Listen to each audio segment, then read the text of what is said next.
त्या ठिकाणी एक घटना घडली होती सीताराम उपेडे साहेबांच्या ठिकाणी। आम्ही आता पाठीमागच्या काळामध्ये त्या ठिकाणी गेलो, दादांनी खिशातले 25,000 रुपये त्या ठिकाणी दिले। यांनी कधी दिले का हो?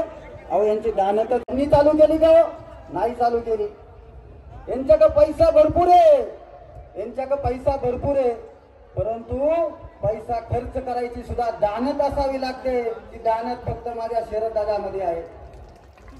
कारण दादांची तुम्हाला एक सांगतो, 2014 साली दादांची प्रॉपर्टी बघा, 2019 सालची दादांची प्रॉपर्टी बघा आणि आता 2024 सालची दादांची प्रॉपर्टी बघा।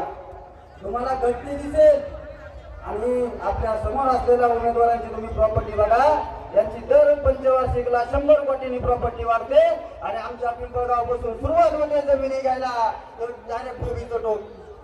प्रत्येक गावामध्ये यांचे सातबारे, प्रत्येक गावामध्ये यांच्या जमिनी, परंतु कधी गोरगरीब जनतेला, माझ्या कधी गोरगरिबाला कधी मदत या ठिकाणी केली नाही। दादांच्या माध्यमातून दादांनी एखादा ऍक्सिडेंट झाला या ठिकाणी त्या गरीबाच्या घरी जायचं, त्या ठिकाणी मदत द्यायची। कुणी एखाद्या शरद दादांमध्ये, म्हणूनच एवढी मोठ्या संख्येने ही माझी गोरगरीब जनता दादांच्या पाठीमागे उभी आहे आणि हा इतिहास घडणार आहे।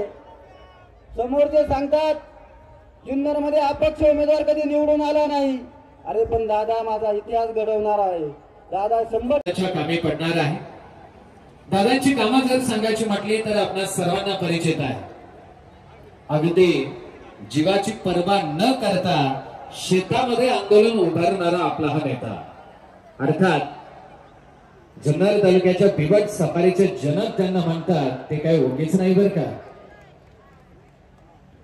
कारण बिबट सफारीचा प्रकल्प संकटातून